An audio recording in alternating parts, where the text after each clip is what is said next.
Good evening, and thank you for joining us. I'm Joe Carbonetta, and this is Arroyo Live. Our program is produced by and through the facilities of Pasadena Media. It is our hope to help bring together and strengthen our community through informative and meaningful conversation.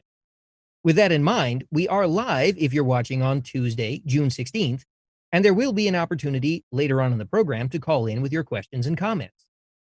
We're also happy to announce that Pasadena Media programming is now available on Roku, Amazon Fire TV, and Apple TV. This evening, we explore the effects of recent events on our community's first responders. Joining us this evening are Pasadena Police Chief John Perez and Interim Pasadena Fire Chief Bryan Frieder. Gentlemen, thank you both for joining me this evening. If each of you would please take a moment to tell our viewers a little bit about yourselves. Bryan, I'd like to begin with you. Sure. My name is Bryan Frieder. I serve currently as the interim fire chief of the Pasadena Fire Department.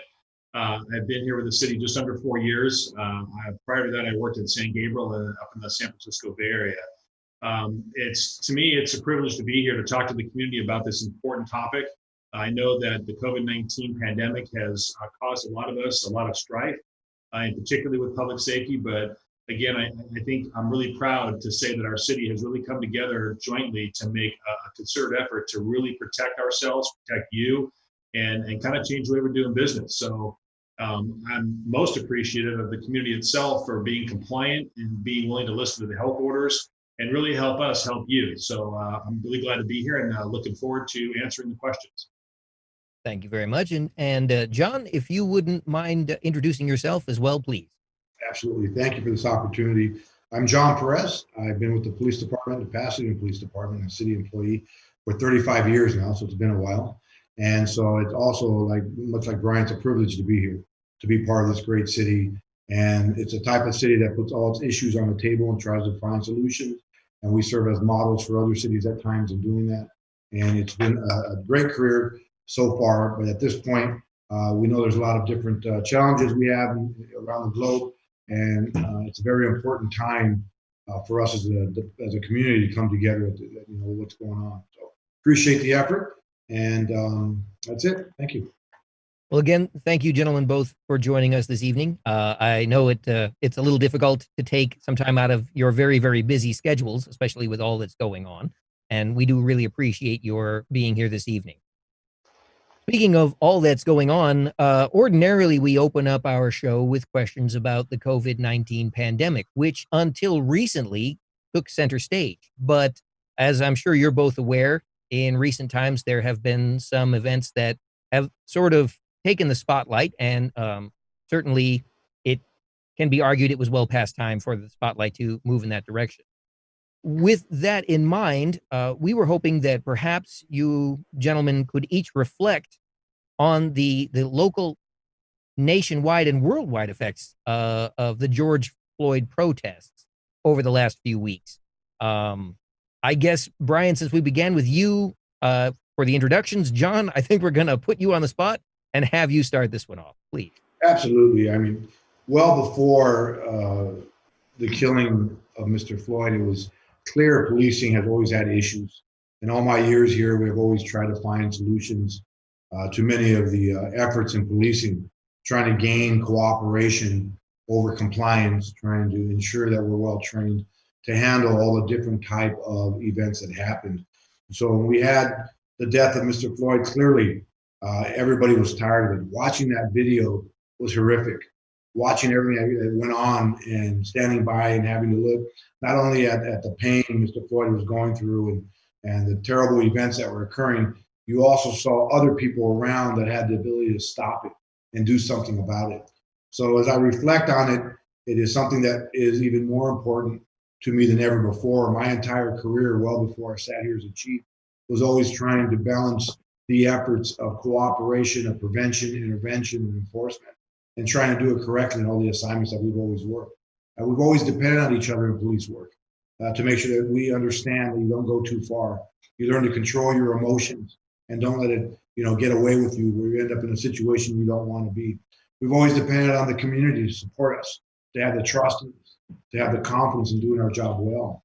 So at this point, what we see around the world, the global peace marching now, I hope that continues. It is very, very delicate to see the civil unrest that first occurred. It's tragic to see what's happening to our communities. I was here for not only the LA riots, but some of the issues that hit Pasadena the days that followed. And so I never wanted to relive those type of events again. So it becomes important for us once again to sit together and see what those changes need to be. All of us have responsibility in this. My profession has lost its momentum, and for good reason. And now it's up to us to gain back not only the momentum, but the trust, the cooperation, the support that we need to do our job. It's very important out there. As you know, we're going through a series of violent events over the last week with shootings involving some gang members and some other things that have happened. We've seized almost 160 guns this year so far. We've had 20 assaults on police officers. So I worry a lot, as COVID was the main priority. Now we're looking at it as being a backdrop to everything. You know, the protocols that we've developed way back in March to protect our officers. So I'm looking for change. I've been driving for change in the 2.5 years that I've been the police chief. I've been driving to change ever since I put on this badge and worked here 35 years ago. So I'm hoping we continue with that. But we can do it out the community. And I'll end it on that point that whatever we do, we have to be very careful right now to make sure that we find a balance on both sides to come together. This is what makes America different. This has always made Pasadena different. And we have to ensure we're getting this done together, not separately. Thank you. All right. Bryan, same question to you. Yeah, I think as any other, human being that saw that video, it's really, it's just tragic. It's probably the best word I can use. And, for us as a fire department, it changes a little bit of the way that we operate in the context of, we're a lot more cautious about how we talk and deal with people. And I think that what we've learned is, number one, how important it is to have an alliance and a good relationship with our police department and our city. I think it reinforces for our people the importance of community trust. I think it exploits that, no matter where you're from, that, we're united on this front. And this is not something that is exclusive to the East. This is not exclusive to the police. This is a rampant issue that's gone on. And I echo the police chief's comments and appreciate what he says when we say that it's time for change. And it's time, and I really have enjoyed watching, especially around Pasadena, some of the movements and the peaceful protests that have occurred. I have a lot of respect for those that are willing to engage and are willing to stand up for what's right. I consider myself one of those. And I think that I'm grateful to be part of a community that's willing to voice their opinions and be willing to demand change. That's where things happen. And I think that we've done a lot of work to make sure that those are peaceful. I think that this community really embraces that notion. And I think moving forward as a public safety entity, it's up to us to maintain the same level of civility that we've seen the community have. So for us, as far as response goes, there hasn't been a significant change as far as response goes. But we are certainly here to support, and we do appreciate the fact that the community does support what we're doing. And I think moving on, it's really a real awakening for all of us to consider everything when we make decisions. All right. Well, Bryan, you mentioned the protests on a local level. Let me ask both of you gentlemen, what is the disposition of the local community with respect to all of the protesting that we have seen? Was Pasadena the recipient of any of the civil unrest, the looting, the fires, the way we saw it televised in the media in other communities? And so I'll start. And so we've had probably probably 20 different events in our city. And at this point, we've probably had 10 to 12,000 people come to Pasadena. And so all those events have been very peaceful.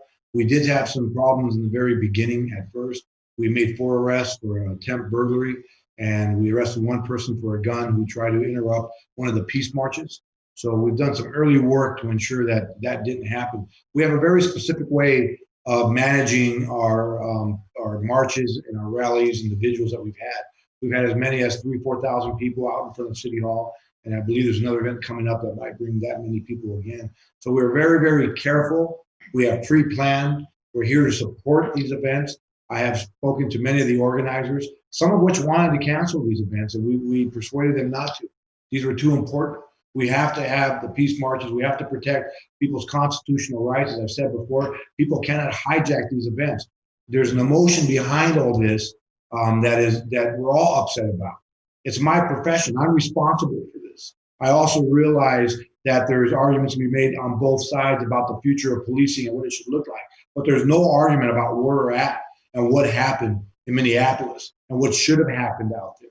And the anger people have today and doing their marches and the rallies and the events that are happening. But we haven't seen that level of destruction in our community. And I have to say that I appreciate the cooperation of our community. They have a voice. They're upset, and we're finding the right avenues in which to speak and demand change of what that's going to be. And I am going to be responsible for that change. And I think I have been over the last couple of years. You know, for the fire department, you see images across the country of fire trucks having rocks thrown at them. I think you saw in Los Angeles, a fire truck was graffitied while they were fighting a fire. There's definitely some safety considerations and concerns that we have, which puts us at a new heightened awareness. But again, in Pasadena, we have not experienced that. And that's really a testament to what this community is about. I think the chief said it well. You know, we don't want to discourage these protests. We want to encourage them because it's the voice of the community, and the voice of the community needs to be heard. These are big issues. You know, I made a comment during one of the rallies that, you know, I can't use the word sympathetic because I could never understand all of the details of how someone feels who's of color, who's African American. I don't know what that feels like. I haven't had that experience, but I can only imagine how hurtful and tragic this is for somebody. And, you know, my wife and I have been sick about this. We've talked a lot about this. We've talked to our kids about this and the importance of recognizing, of being together, being one. I made the joke about the police department and fire department rivalry, which exists a little bit on a friendly level. And, you know, we work well together and we are aligned together for a reason. And I use the term we period are period one period because we are. And I think that transcends into the community as well. We are one, and we have to encourage that notion. We can't discourage that. So whatever we can do as public safety officials to promote that, we're going to do it. All right. The tragic events that resulted in George Floyd's death have been said to be the match that lit the explosion of protests and civil unrest that followed. But the point has been made several times that the outrage has been building for a long time over a series of events that have taken place over the years. John, you mentioned a little earlier that now is the time to begin the process of trying to rebuild the trust and the cooperation of the community. To both of you gentlemen, I would like to ask, how difficult a task does that become as we continue in the media to see more situations where conduct, specifically for the police department, is called into question? You know, for me, it's about transparency and accountability. One of the core values of our fire department is accountability. And I think that, you know, whatever we do, wherever we go, we're accountable for that. And I'll tell you right now, as the leader of this organization, that I hold my people to a very high standard, and they know that. And what's really nice is they hold themselves to a higher standard. So a lot of this relates to what we're doing, perhaps local recruitment, some of our diversity that we use as our hiring practices. Those are all things that we've been doing for a very long time. I think the Pasadena Fire Department is very well represented, but I think we can do better. And I think that we have experienced an opportunity here by virtue of these events to really take a deeper dive and a closer look at what we're doing overall operationally, all the way from recruitment to promotions to operations to the way that we do public events. Those are all things that now we're kind of looking at and saying, maybe we need to look a little closer at how we do business. And I appreciate that because I always said when I got this badge 29 years ago, that the day that I thought that I knew everything was the day that I was going to retire. And I'm learning more and more, especially through the pandemic as well as this, that there's a lot that I have to learn, and I'm willing to do that. And I'm okay not knowing everything, because I think that's healthy. I think that's a sign of strength for the organization. And to be representative of that and to embrace that, I think allows us to be more successful moving forward. And to expound on those same comments, it does start at the top. The tone has to come from the chief of police to the organization. I spend every week on Sundays writing a Sunday email for our personnel, and I've been doing this for 2 years, and to ensure that they hear the message of what we're trying to achieve, which is about community, which is about understanding, it's about education, it's about understanding the crime trends that we have. And so that's very important. It starts with the chief of police. I've said it before, I have to be measurable to what needs to be done in this community, or I am not the chief. Somebody needs to say it that we need a change. And over the last 2.5 years sitting in this position, we've been able to reduce use of force by 50%. We've been able to reduce kicks and punches by even a larger amount. We provide communications training to all our new officers. We had almost 30 vacancies at the time I took the position. We have 2 or 3 now. We're hiring from the local community. We're doing all the right things. We are continuing with our community conversations in the community. We're about to take off, not only of giving asset forfeiture money as grants to nonprofits, we're about to build and take off with our youth advisory committee for our city. And these are not things that happened since Mr. Floyd was murdered. These are things that started 2.5 years ago. However, I realize at this point, there's new change that is needed. There is new change that we need to ensure that we're going in the right direction. And we have to come together to understand what that's going to be. Many of it will come from the state and federal legislation, and we understand that. But I didn't wait for the legislation. It's been just over a week. We put out the directive for our organization that came from me about the suspension of the carotid restraint hold. And so we are looking at everything that we're doing more than before. I adopted a chief's advisory committee almost 2 years ago for this purpose, to give me advice. They're a very difficult group of people that we created because they were critical of the police, and we want them in the room to ensure we're listening to them. So we have that oversight. We have the public safety committee as an oversight. We have the community as an oversight. And now we'll be talking about another model, maybe a police commission oversight. So many things will be happening. What we need is for everybody to come together and have the discussion so the right changes are made. I have to ensure this community that all changes that are made are long lasting. They're not just during the period of time that I'm here. They're just not for small, short bursts of success. They're long range, permanent parts of our community, our police department, to change the policing culture and ensure it connects to the community culture and our history of who we are. Thank you. Well, referring to the change that is coming, there have been reports in the local media that there are changes that will be made beginning at the federal level.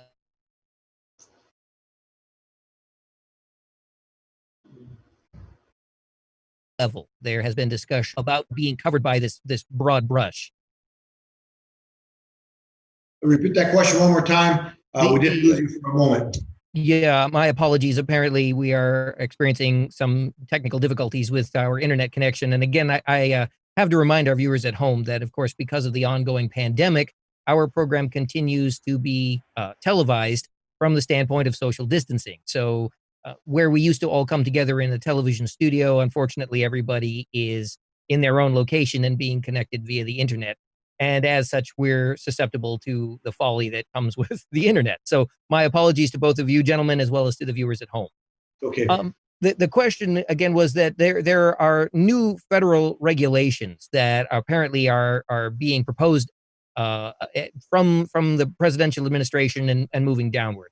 And certainly those are going to be broad strokes. I'm wondering how you gentlemen feel about that kind of legislation. Is it a help or is it a hindrance? Because anytime you have somebody making decisions for you from afar, they certainly can't take into account the things you deal with at the local level on a daily basis. Yeah, it's too early to tell how these changes are going to impact us. I do have concerns when they're quick and they look like they're really focused on an issue, and then later on we find out they're not, we're not going to see the change that we want. So I have to ensure that these legislative changes are positive, they're workable, they're doable, and sometimes I don't wait for them. Many of the things that we did with use of force, I didn't wait for AB 392. We didn't wait for those laws to be placed in the books. We started to do the changes internally with training, immersive training, communication, de-escalation, ensuring the officers knew how to intervene when possible. So I hope that as I read through them, they're very large, pie in the sky some, and we hope that they have the intended impact and don't miss. So it's going to require local government leaders, police chiefs to really evaluate these and to give advice back if they're not working. We need to be honest at this point. If they're not working, we need to say it and we need to fix it. But we are watching those, we are looking at them, we are evaluating them. I do belong to the California Association of Police Chiefs here in California on the executive board. And so it's important to have that type of voice beyond Pasadena so we're able to assess and really look at the impact of these changes. So at this point, it's too early. I am reading it through, but it takes more evaluation to see where we're going to go from here. Bryan, certainly a lot of these reforms seem to be aimed more at law enforcement rather than the firefighting community. But I'm wondering if you have some opinions on this as well. Yeah, for us, the legislation that's being proposed, I'm not savvy to what the components or the elements of it are. But again, I think that you never want to react to things before you have a good method of evaluation. I think it's important for us, again, in a supportive role as a member of the public safety team, to really assist the police when they determine that changes need to be made, whatever those are. So for us in the fire department, we haven't really been impacted by legislative changes as it relates to this particular issue. But again, I just once again reinforce my pledge of support to our law enforcement brothers and sisters and this community to make sure that we're helping make whatever changes need to be made. On that point, really quick, we're fortunate to have legislators here locally that we have in Mr. Portantino, Mr. Holden, that are cooperative, that do want information on both sides to make the changes that we need. So it's important that we all stay in communication with them and track what occurs on that perspective. All right. At the height of the civil unrest and the looting, the rioting, that type of thing, we certainly saw reports in the media that there were calls for mutual assistance in various communities, and other communities would provide additional officers, perhaps additional firefighting resources, whatever was necessary to try and take care of the situations. I'm wondering if either of you gentlemen had a need to be called in to other communities, or if in fact Pasadena needed to request any mutual aid during that time period. Well, what we did in the outset of all of this activity is, we didn't really know what to expect. So we had a contingency plan in place with our department. We actually recalled our chief officers, and we added additional staff to our operations bureau to make sure that if we did have issues, or if some of our neighboring agencies needed our assistance, that we would be there to provide them. It's all part of a pretty well done master mutual aid system that the state embraces, that I think transcends into law enforcement as well. And we didn't know what to expect. And I'm really happy to report that we really didn't have a need in Pasadena, and neither did our allied agencies have a need for us to come and assist. But we were prepared for that. And that's very similar to how we deploy for the wildland incidents. And when we have brush fires across the city and the state, we have what we call strike teams that are assembled. They're pre-designated. And when their request comes in for those, we're prepared to launch immediately and then backfill our fire station. So we have that plan in place. We fortunately did not have to execute that plan at any point in time. And I think that on the law enforcement side, we were there in a more supportive role to assist in unified command at the command post during some of the larger protests, so that if we did have a need to deploy, we were able to do that immediately. And in the same regards, we in fact did not have to respond to any mutual aid request, nor do we ask for mutual aid. For Pasadena, we're very careful in our design.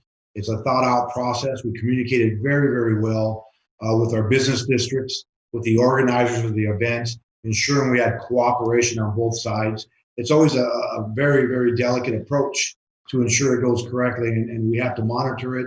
We have to be nearby, but we don't want to interrupt the peaceful marches or the vigils that go on. So my personnel here have done a fantastic job working with the fire department.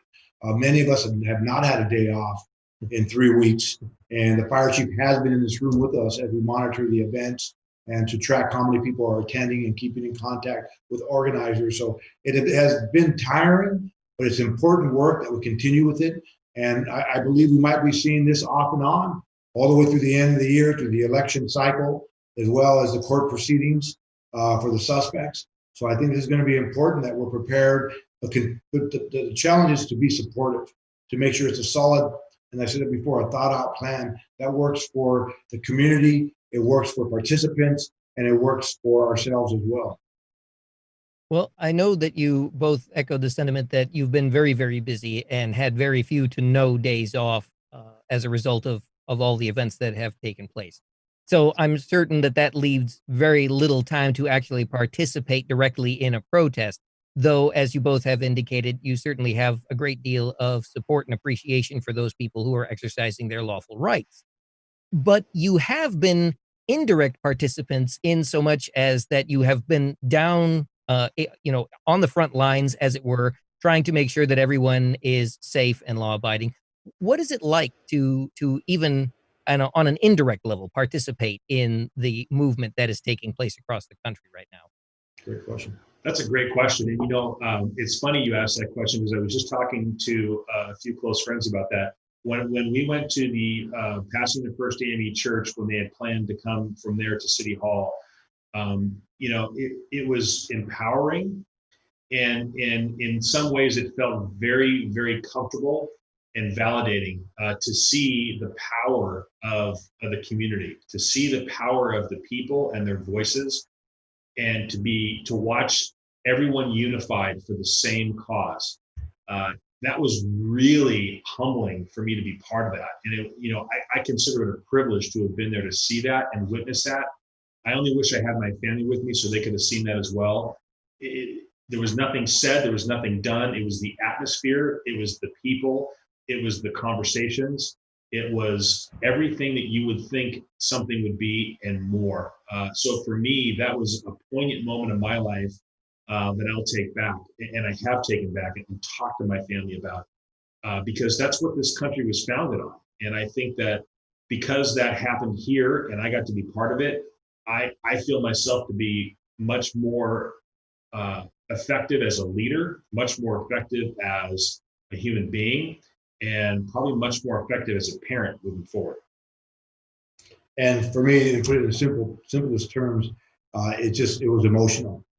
The global response, the local response, much different from the civil unrest in '92, and we didn't see the peaceful vigils and the marches and the events thereafter to make change. We saw a lot of damage to major cities across this country. It was horrible, and it didn't stop for days. And I will always remember the billowing, the smoke and the smell of fire and all the work. And at this time around, it was dangerous in the beginning.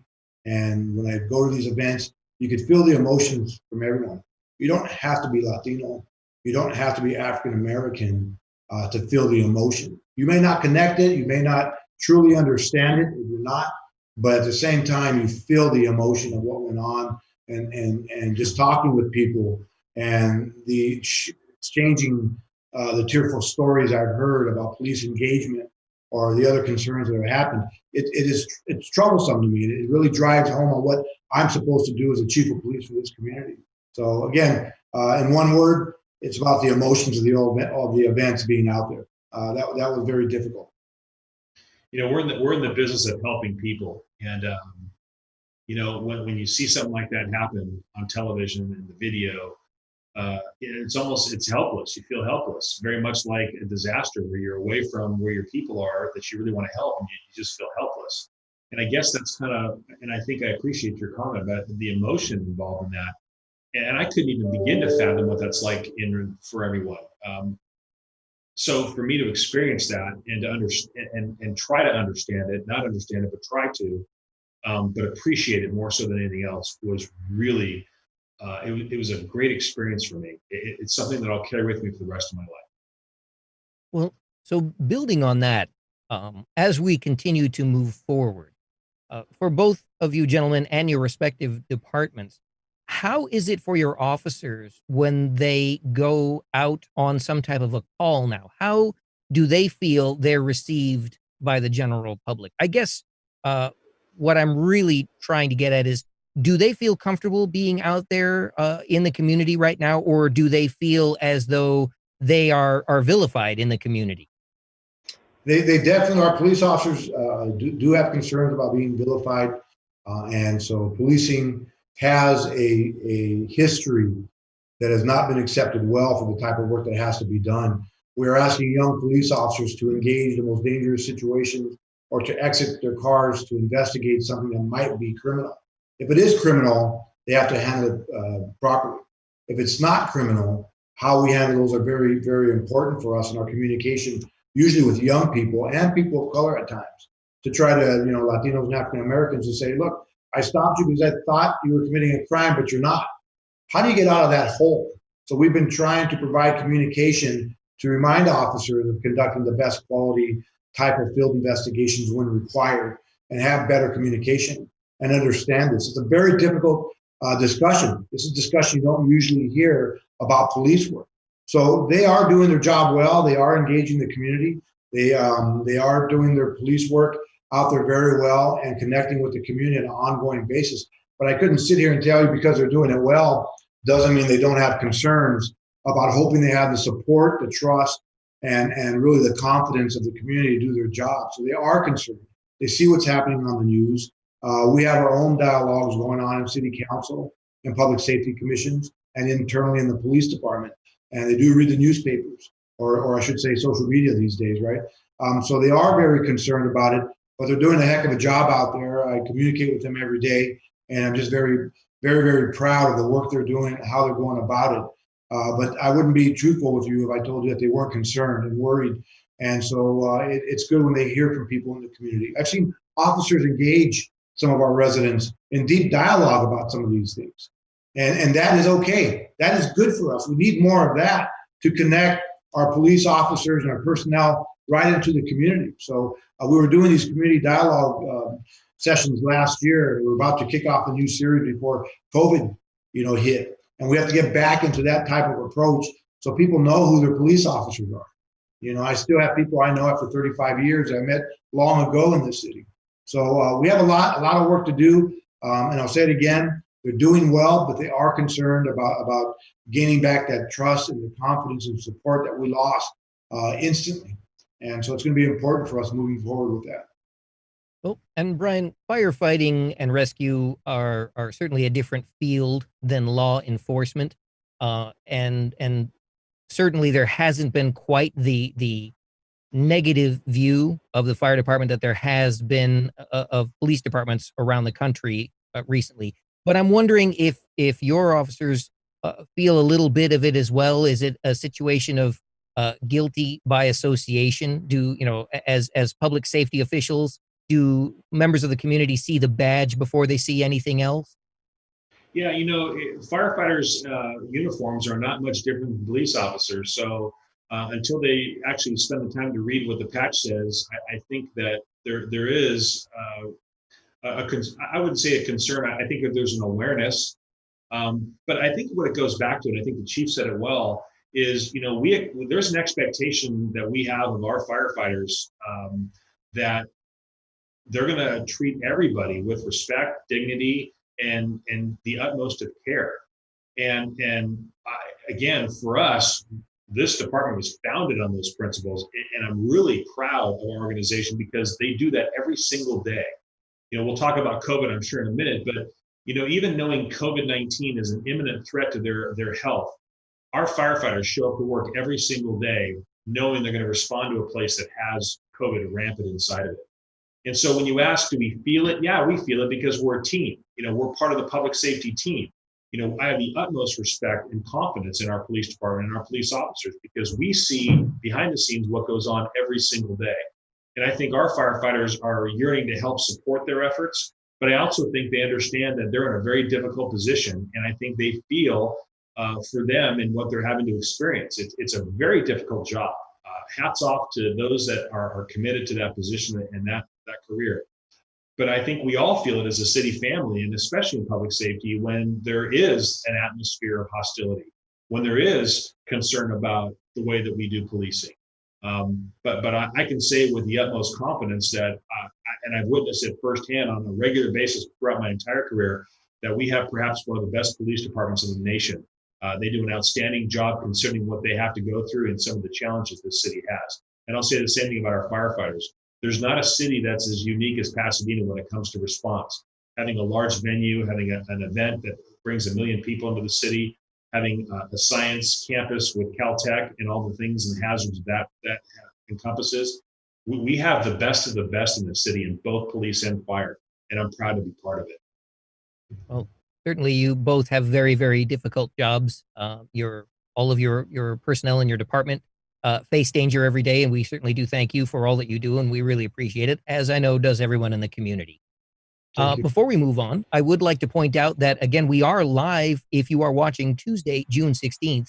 And as promised, we do have an opportunity now for viewers at home to call in with their comments or any questions they might have. And they can do that by calling area code 951-356-6882. That's 951-356-6882. And we will do our very best to get you on the air with us this evening so that you can join our conversation.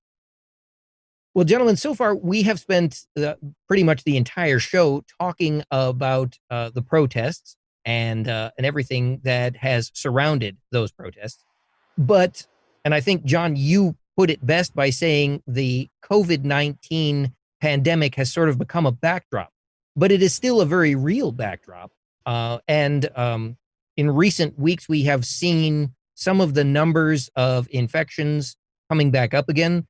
Fortunately, so far, the hospitalizations and the death rate have remained relatively flat, but there are concerns from the medical officials that it may only be a matter of time before we see those numbers begin to rise as well. With that in mind, I'd like to start or shift gears a little bit and maybe start in a different direction by asking how the COVID-19 pandemic has affected each of you gentlemen, perhaps from a personal standpoint. Dale, I always go first. You go first this time. So to start with COVID, from a personal standpoint, it is another, just a change that we've never seen before in our life. I mean, I've always read and saw the photographs of the 1918 pandemic and officers in masks, and just always wondered about that. And it hit me right in the face. I mean, we came into February and saw it coming into March. We had to move quickly. By the middle of March, we set up protocols and working with the fire department. We've had nearly 100 people that were potentially exposed. We've quarantined a couple of dozen, and we've had a couple that have come back positive. At the time we have a potential exposure, the entire world changes. We have calls for service where officers do have to make arrests out there. They do have to engage people that have firearms. You know, we've taken in about 160 firearms this year, as I've said, and I believe in May we probably had 20 or 30 firearms alone. It's a very difficult place for us to try to do the police work needed, and even we had to pull back on our connection, our engagement with the community because we had to be careful. We started meeting people outside of their homes. We had police report takers in the station to make it easier and reduce the exposure for police officers in the community. We had to have emergency protective equipment ready to go for investigations such as homicide or shootings. And we were fortunate to have the fire department being able to really work with us. And it really drove home the emotions of this, both as a police officer and somebody who is not always a police officer when I go home, is wondering if we bring it home with the exposures we have every day, with the amount of contacts that we do have with police officers. Are we bringing it home to our families? And so it was really driven home, even more so. When we had our officer-involved shooting in May, to have an individual who shot at the police officers, requiring the police officers to engage at that point, and we lost life. And one of our officers was shot, likely from one of our own rounds. And during that whole entire incident, we're trying to understand the COVID and how we're going to approach the potential exposure with that. Even when I was talking to the media, I was careful about my mask to making sure I was covered, but taking it off as well. The officers had to use the protective equipment when conducting their investigations. So it really brought us to a whole new level that we've never been before, and trying to find a balance in providing services to our community. So it's not been easy. We're extremely satisfied with the service we got from the fire department. I think they led the entire region, if not the state, maybe the nation, with the way they approached creating these protocols for the police department that were changing every week. So we benefited from the constant change, but there's not much we could have done if not for Bryan and his team working with us to ensure we're doing it right. So collectively, we got it done and continue to get it done. But we worry about tomorrow. We worry about the heightened concerns about another level of exposures. And so we move on. But I can tell you right now, as a police officer and working in this town, we're very fortunate to have the fire department and their approach to really developing the best safety protocols possible. For us, I think, and I appreciate those comments by the police chief. Again, we're one. We work together. I think that COVID-19 perhaps might be the most imminent threat to public safety that's happened in 100 years. And I say that because there's so many things we didn't know about it, and even today we still don't know about, that presents a significant threat to our first responders. What I'm really pleased about is that we have not had a disruption in our level of service. We haven't had anyone that has become infected with COVID to the point where they can't return to work. We have had similar exposures that the police chief described. We've had to quarantine people for a period of time, but I'm very pleased to tell you that we have a full staff of people that are working hard and making sure that you're protected. The way that we do business has certainly changed. Typically in a response for medical services, you'll get a fire engine and a paramedic rescue ambulance. All of our firefighters that ride in that ambulance are also they're also paramedics. And so we would normally just walk into someone's house, conduct an evaluation, perform medical treatment, load them up on a gurney and transport them to the hospital. Now, the difference is we're having one member go in there that's donning a gown, gloves, a mask, almost looks like a surgeon, if you will, and they'll walk in and speak to the patient through the door if they're able to talk and understand what the symptoms are before we take the risk of exposing the entire crew. It's been very effective. We've not had anyone that, like I said, has fallen ill to COVID-19. We've had a lot of success with some of the ways that we're dealing with the public as it relates to the change. The service level has maintained itself. Our call volume initially went down a little bit, but about 2 weeks after that, it went right back to its normal and now is a little bit above our average annual call and responses for this time of year. So, for us, it changes our situational awareness. I think that we are trying to limit the exposure of not just our firefighters, but other members of a family or the community that we respond to.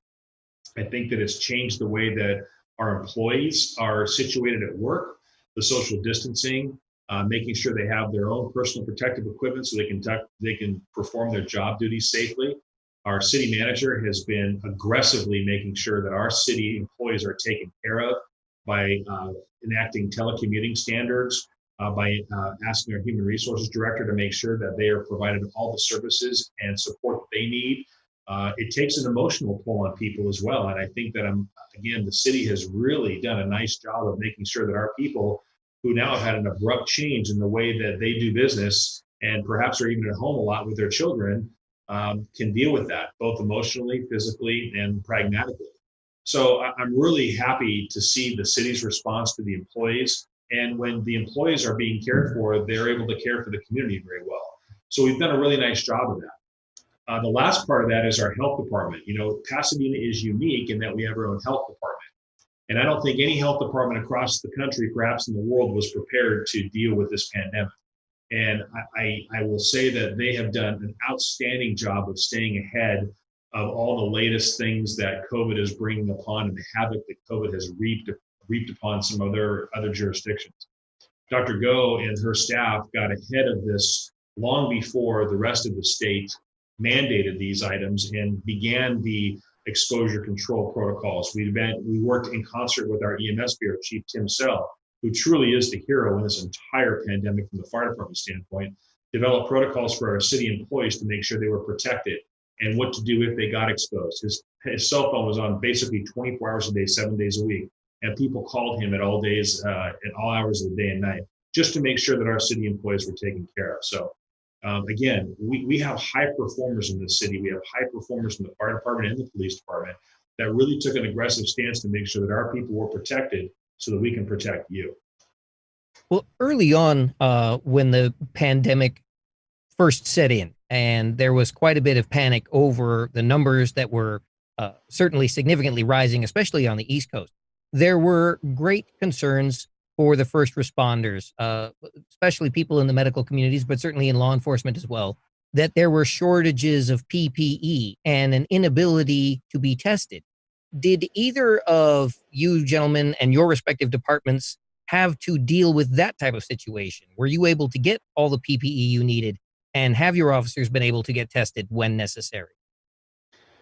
Yeah, we did. We did experience a challenge getting PPE. Again, this is part of the state's response to a pandemic, and they did have they had to tap into the strategic national stockpile in order to get the PPE necessary for us to actually perform our duties. So we never ran out of PPE, but we became critically low. But again, because of the mechanisms that are in place with not only the state, but also the county, we were able to secure those rather quickly and distribute them amongst the city staff. The other nice thing about being in public safety is that we have a cache of PPE that we would normally use anyway as part of our standard personal protective envelope. So we had a lot of the PPE already in place. We were lending that out to some of the other departments that didn't have that, and we were able to restock fairly quickly once we made those requests. And I'd agree with that. We were led by the fire department, making sure we had our equipment. We added internally to our own protocols of ensuring that we were sanitizing areas around the station, the police cars. We'd had potential exposure where work areas were closed off until we cleaned it. And so we had a lot of difficulties in the beginning trying to build these protocols. And once we were able to ensure we had the equipment, the testing process was a little bumpy in the beginning, and we worked through that as a team, and we're able to really develop some strong protocols early on, but after we had entered into this COVID period. So it's working out very well for us now, internally, with the city, with the fire department. So I think we have a model system that any city could look at and really duplicate anywhere in this country. All right. Now I have a perhaps a more challenging question. I don't think anyone would dispute that for both of your departments, it's a very, very stressful job, even under the best of circumstances. You both have to face life and death situations probably on a daily basis. Most people don't take time to think about the mental challenges that are placed upon firefighters and police on a daily basis. I'm wondering how your departments are coping with the mental stresses that probably have multiplied exponentially as a result of not only COVID-19, but certainly the protests, the unrest that followed, and everything that they have to deal with. So I will start with the fact that we've had a lot of events over the last few months that have really, really stung my profession, from just COVID to the recent officer-involved shooting that we've had. That really, really was a concern for everybody in the department, just to have to experience an officer-involved shooting, and as well what's happened in Minneapolis as well. So at this point, I wouldn't call it that we have a wellness program. I would say that we're building a very strong wellness culture.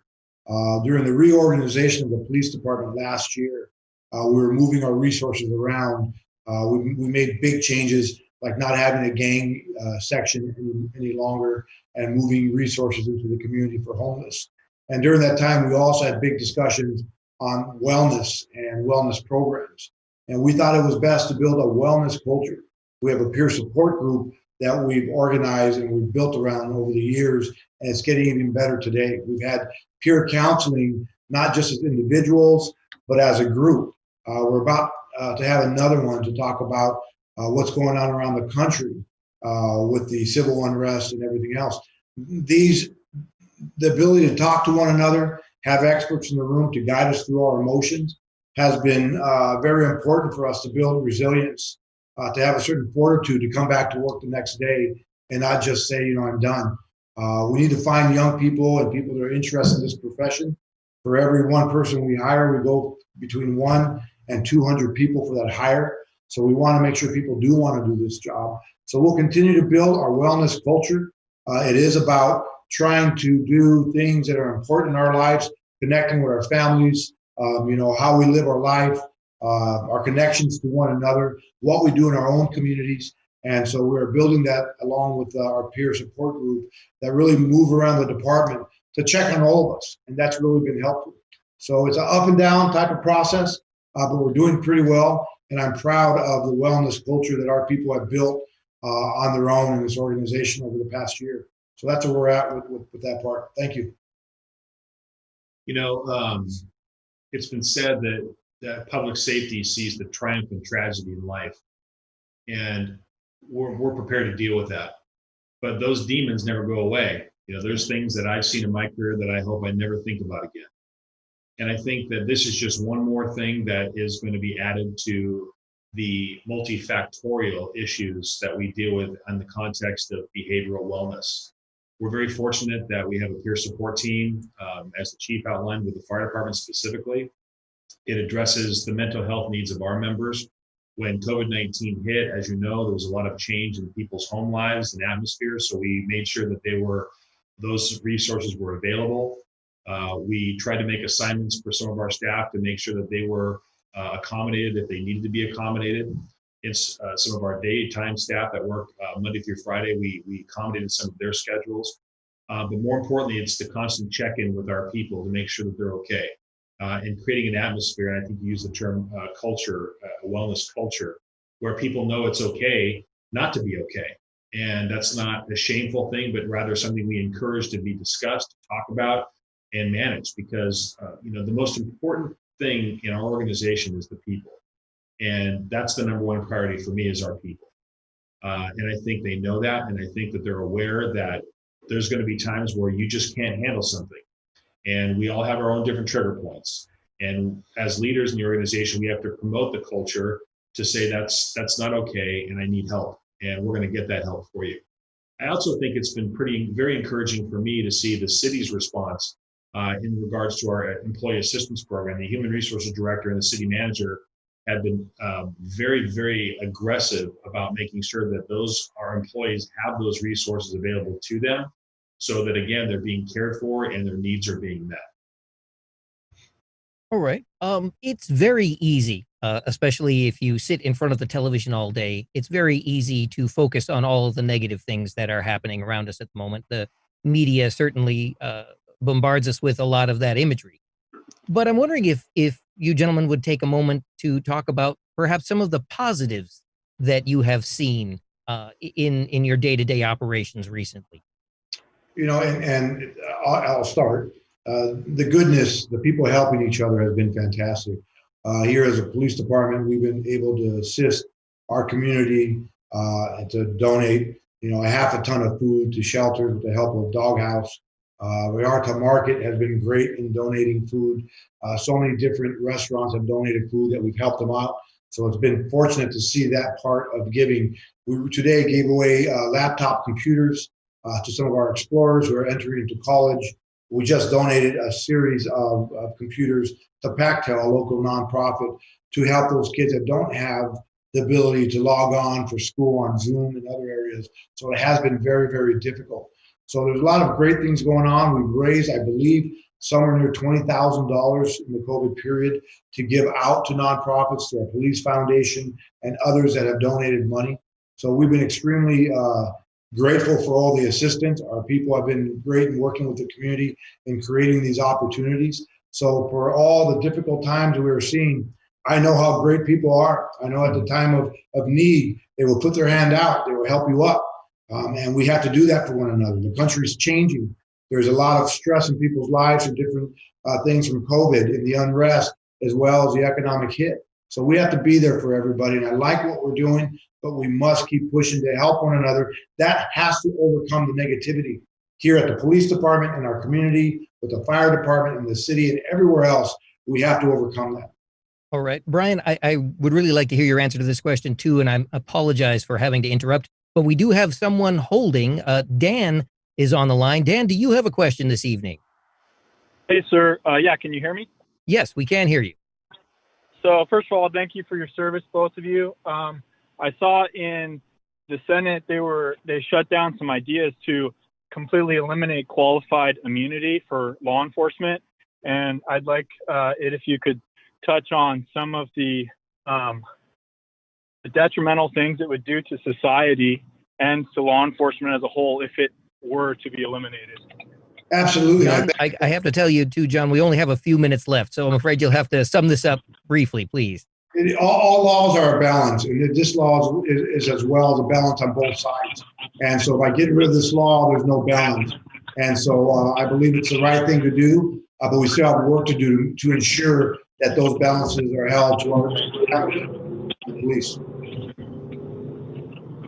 Dan, I hope that answers your question this evening, and we thank you so much for your call. Bryan, Thank you. Quickly back over to you. You were going to discuss some of the positives, and again, we only have a couple of minutes left in the show. Yeah, I remember after 9/11, the sense of community when you saw flags being raised, when you saw everybody coming together for one common cause. You know, I'm starting to see that again. I think we have a little bit of a rough patch in the beginning, but I'm starting to see that come together again.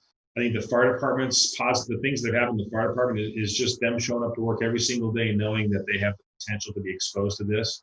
I think that by virtue of our assistance with the testing site that we put together at the Rose Bowl and with the county, we help support that. Our fire department managed that along with the police department.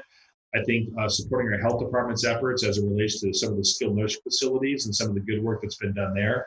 I think there's been a lot of really good pathways made forward. I think it's solidified a lot of relationships that maybe we wouldn't have had the opportunity to have in the past with not only the police department, but at the hospitals and some of the other healthcare providers. So overall, I think that COVID's been a tremendous challenge, but I see a lot of good that's come in it as well. All right, fantastic. And in our last minute, I just have to ask, have either one of you gentlemen in your departments had the opportunity to participate in some of those community-based parades like birthdays or graduations or just saying thank you to the medical work? Yeah, we both, I think both of us were there when we did the salute to Huntington Memorial Hospital, who, again, I think are the unsung heroes in this whole thing.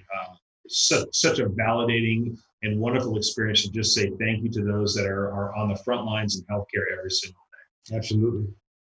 Fantastic. Well, Pasadena Police Chief John Perez and Interim Pasadena Fire Chief Bryan Frieders, thank you both again for joining us this evening. We really appreciate your time tonight on the program. We certainly appreciate your service in the community every day. And again, it's been a real pleasure speaking with you gentlemen both tonight. Pleasure to meet you. Yes, Thank sir. you. My pleasure. And to our viewers at home, if there are topics that you would like to see addressed on our discussion, you can email them to us at arroyolive@pasadenamedia.org. That's arroyolive@pasadenamedia.org. And we may try to include them in a future broadcast. Thank you again for watching Arroyo Live this evening. Please stay safe and have a wonderful night.